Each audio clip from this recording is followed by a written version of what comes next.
Now, this is the fly I'm going to be tying. This is a James Chalmers fly. It's called the Glenfarclas. It's named after a famous Scottish whisky. Now this is a nice pattern, and no difference. I'm going to be tying it on this. I've got 2 or 3 old Salar hooks, doubles that I want to use up. And these are size 7s. Normally tied in a black hook, but we're going to give it a go in this one. Now it's easy to tie. It's not a hard fly to tie. Now, thread I'm going to be using is the Uni thread, in this case, and I'm just going to run the wax through to get it started. It gives me plenty of grip, and we start just about a mil or so from the eye. Get to this point and remove the waste. Now for the tag I'm going to use an oval gold tinsel. This is a small, or a number 14 if it's a vineyard one. Just going to work our way down. Now you can stop in line with the point of the hook. So we get to, meaning when I let the thread go, should be in line with the point of the hook, then I can form the tag. We simply form the tag by winding down. In this case I'm going around 4 turns, which is there, and then bring into the 5th turn there, bring the oval tinsel between the hooks. If you look underneath there, then we can catch it with the thread, nice and tight, and then we can, I like to work up, and then just make sure this is secure, plus some balance in the body just there, all the way up. There's no tail in this fly, so what we're going to do is tie in the rib on the way back down.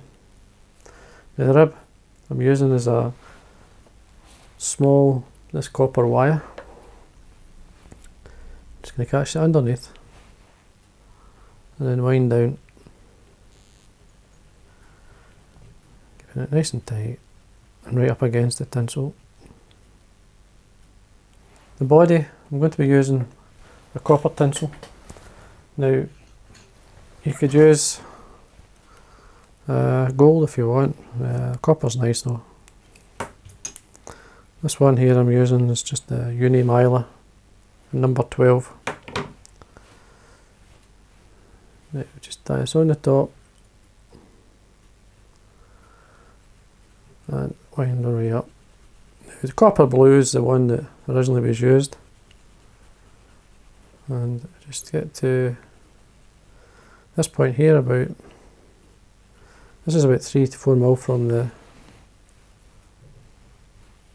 eye, and then we take our time winding up, making a nice body.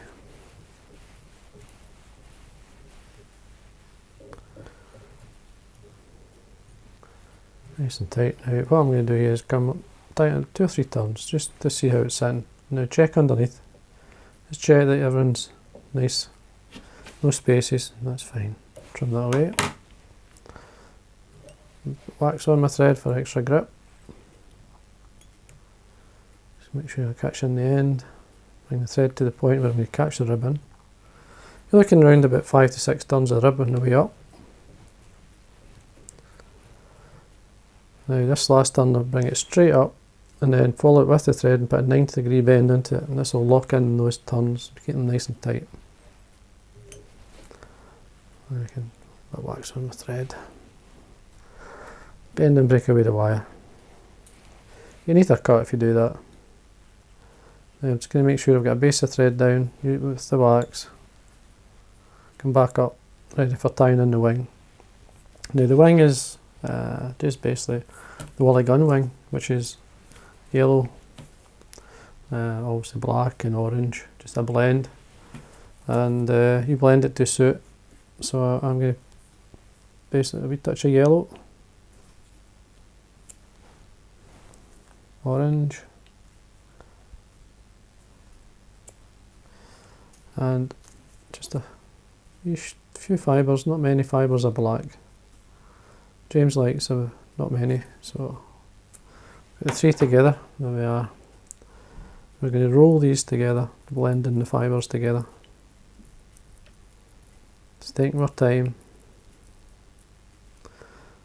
Take twists out by every so often, just pulling out the fibres. Now we can stack it, or we can do it by eye, just line up the ends.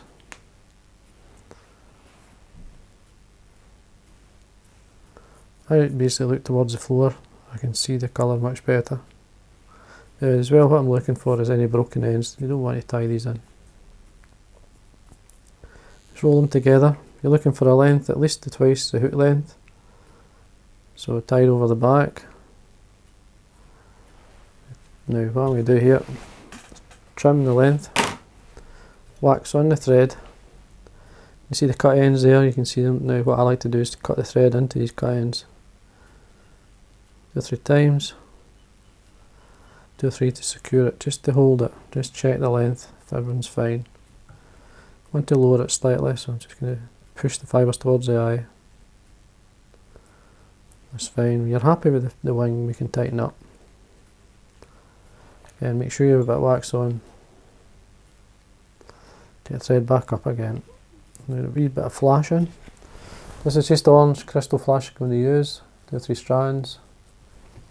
You can put as many on as you like. In this case I've got 3 strands here.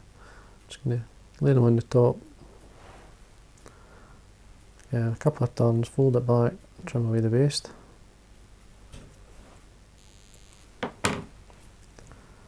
It's fine. A couple of jungle cock eyes. So 2 medium size eyes. Because the hackle goes in front of these, you want to be able to see them, so you need them slightly longer so you can see them. Just lining them up. The easiest way to line up is to lay one on top of the other. Get the length that you would like, just to the back of the hook. Make a space, and then we can separate them. Set them on the top, one either side of the wing anyway. And then what we can do is we can come around with 2 or 3 turns.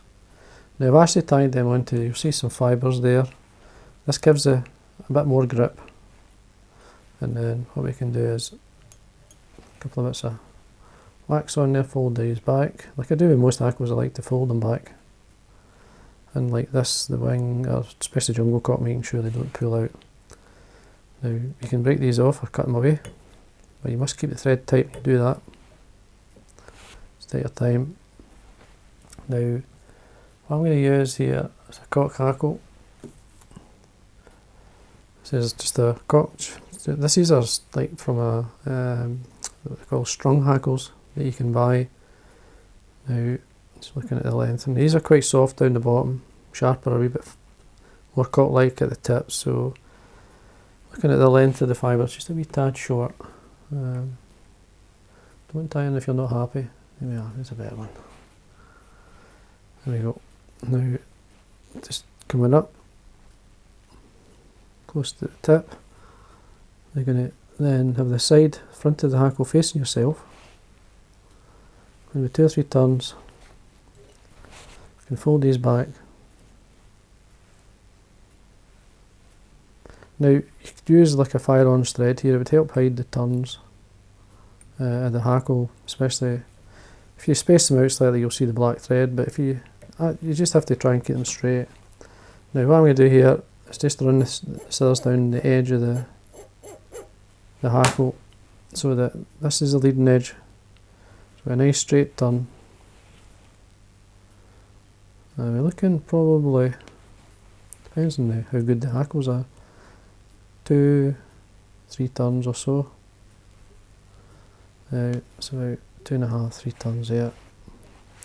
Now the thread slipped towards the eye, just take it back up. You need the thread next to the hackle. Make a space, allow the thread to come through. Now there's a 90-degree bend into that stem of that hackle so that I can get right in there.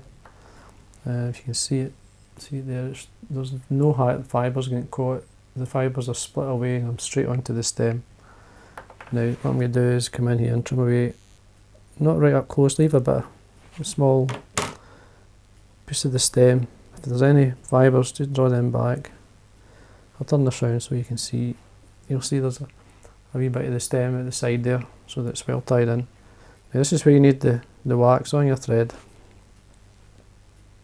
This will give you lots of grip. Keep the thread turned nice and tight. You can then build up the head slightly. Now have a wee quick look. Just pull the hackle back. Now what I want to do, see a nice shape in the fly. Get some Guinea fowl, dyed blue Guinea fowl. Now I dyed this skin the other day there. Got a nice blue. So get one of my feathers here. And then just remove the fluff. We'll get 2 or 3 flies out of this, so what we do is bring out the fibres. If you bring them 90 degrees from the stem, you'll see how the tips are lined up. When you get enough fibre then you can tear that away. Now you can turn the hook upside down, or you can pinch and loop up the way. It's entirely up to you. Now I'm just going to turn it upside down. You're looking towards the end of the orange fibres. I'm going to get 2 or 3 turns in here. Just checking where they're sitting. Just double check before you do anything more. Then you can use your nail, spread these fibres.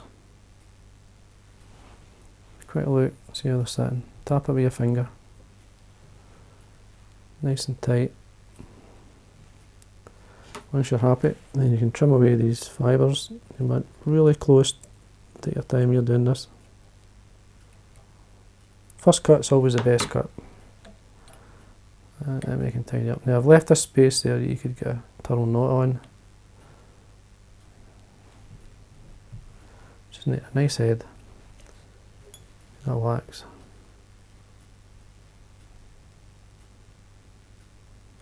So you take your time when you're forming the head, so it's nice and neat. Once you're happy, then you can whip finish. And there we are. And then that's James Chalmers' Glenfarclas. As I say, it's named after a famous Scottish whisky.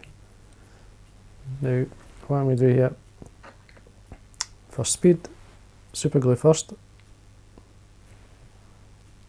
all the way around. This is a Fowl and Mill super glue. It comes with a brush, it's much easier to apply, and I've trimmed the brush down so that it makes it even easier. Now I'm going to go around again here. If you have the odd wee fibre that's sticking out, meaning you've left behind, you can always tap it with your nail, flatten it in. Just give that time to set. And once that's dry, then we've got a couple of coats of varnish, and then that's you. Now that's the Glenfarclas, as I say, nice fly. Certainly one you should have in your box. Tie it all sizes. You can tie it on a tube even if you want. Single's very good if you're going to say, well, here is good. I mean, you can fish the singles here if you want. But if you're going to Canada or places like that, it's a good fly. So I hope you enjoyed that.